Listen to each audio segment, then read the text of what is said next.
Doctor Ambedkar இவருடைய வாழ்க்கை வரலாறு. பாபா சாஹேப் என்று அழைக்கப்படுபவர் பீம்ராவ் ராம்ஜி அம்பேத்கர் ஆவார்.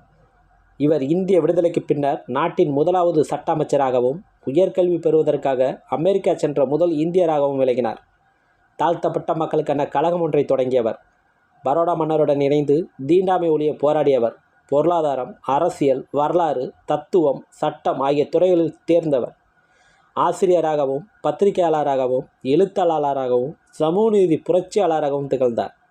டாக்டர் அம்பேத்கர் பிரித்தானிய இந்தியாவில் மாவு என்னுமிடத்தில் 1891 ஏப்ரல் 14 அன்று ராம்ஜி மாலோஜி சக்பால் பீமாபாய் ஆகியோரின் 14வது குழந்தையாக பிறந்தார்.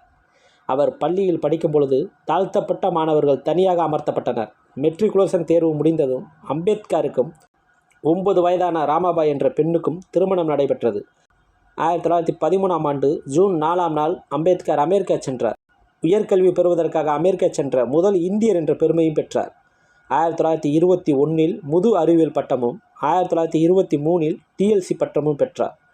தாழ்த்தப்பட்ட சமூகத்தில் உயர்கல்வி பயின்றவர் என்ற பெருமையையும் பெற்றார். பிரிட்டிஷ் ஏகாதிபத்தியத்திற்கு எதிராக போராட்டத்தில் டாக்டர் அம்பேத்கர் தன்னை ஈடுபடுத்தி கொண்டார். சமுதாய அமைப்பிலும் பொருளாதாரத்திலும் ஒடுக்கப்பட்டவருக்கு கையில் அதிகாரம் கிடைக்க வேண்டும் என்று போராடினார். வர்ணாசிரம தர்மத்திலிருந்து தோன்றிய சாதி அமைப்பையும் தீண்டாமை கொடுமையையும் எதிர்த்து டாக்டர் அம்பேத்கர் தீவிரமாக போராடினார். இறுதியில் 1956இல் தனது ஆதரவாளர்களுடன் புத்த மதத்தில் இணைந்தார். டாக்டர் அம்பேத்கர் தாழ்த்தப்பட்டவர்களிடம் அம்பேத்கருக்கு இருந்த ஆதரவாலும் செல்வாக்காலும் பிரித்தானிய அரசால் அவர் 1932ஆம் ஆண்டு லண்டனில் நடைபெற்ற 2ஆம் வட்டமேசை மாநாட்டுக்கு அழைக்கப்பட்டார். அம்பேத்கர் தாழ்த்தப்பட்டவர்களுக்கு தனி வாக்காளர் தொகுதி வேண்டும் என்று கூறியதை காந்தி கடுமையாக எதிர்த்தார். பிரித்தானியர்கள் அம்பேத்கரின் கோரிக்கை ஏற்று தாழ்த்தப்பட்டவர்களுக்கென்று தனி தொகுதி ஒதுக்கினார். இதை எதிர்த்து காந்தி உண்ணாவிரதம் மேற்கொண்டு கைதானார். அவர் புனேவில் உள்ள ஏர்வட மத்திய சிறையில் அடைக்கப்பட்டார். தாழ்த்தப்பட்டவர்களுக்கு எதிராக பெரும் வன்முறை ஏற்படலாம் என்று கூறப்பட்டதால் அம்பேத்கர் காந்தியுடன் உடன்பாடு செய்து கொண்டார். அம்பேத்கர் தாழ்த்தப்பட்டவர்களுக்காக தனி தொகுதி வேண்டும் என்ற கோரிக்கையை கைவிட்டார். இந்தியா விடுதலை பெற்றவுடன் இந்திய யூனியன் முஸ்லீம் லீக் சார்பில் அரசியல் நிர்ணய சபை உறுப்பினராக தேர்வு செய்யப்பட்டார் அம்பேத்கர்.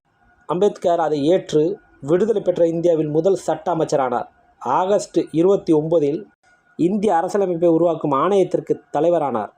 அம்பேத்கரால் உருவாக்கப்பட்ட அரசியலமைப்பு குடிமக்களின் உரிமைகளுக்கு பல வகையிலும் பாதுகாப்பை வழங்கியது. இந்திய விடுதலைக்கு பின்னர் நாட்டின் முதலாவது சட்ட அமைச்சராகவும் சாசனத்தின் தலைமை சிற்பியாகவும் செயல்பட்டார். அவரது தலைமையில் இந்திய அரசியலமைப்பு சட்டம் இயற்றப்பட்டது. அரசியலமைப்பு நவம்பர் 26, 1949 அன்று மக்களவையில் ஏற்கப்பட்டது. இந்து நெறியில் சட்டத்தை கொண்டு வருவதில் நேருடன் ஏற்பட்ட கருத்து வேறுபாட்டால் 1951ஆம் ஆண்டு இவர் தன் பதவியை துறந்தார். அம்பேத்கர் வாழும் காலங்களில் முதல் இந்திய சட்ட அமைச்சர், இந்திய அரசியலமைப்பு வரைவு குழுவின் தலைவராகவும் திகழ்ந்தார். பாரத ரத்னா விருதும் அவர் வாங்கினார். அம்பேத்கர் அவருடைய கடைசி காலத்தில் நீரிழிவு நோயால் பாதிக்கப்பட்டு 1956 டிசம்பர் 6இல் டெல்லியில் இறந்தார். மரணத்துக்கு பின் இவருக்கு இந்தியாவில் உயரிய விருதான பாரத ரத்னா 1990ஆம் ஆண்டு வழங்கப்பட்டது. தமிழுக்கு பெருமை சேர்த்த, தமிழ்நாட்டின் பெயரை உலகிற்கே உறக்கச் சொல்லி அழியா புகழ் பெற்ற தலைவருள் இவரும் ஒருவர் ஆவார்.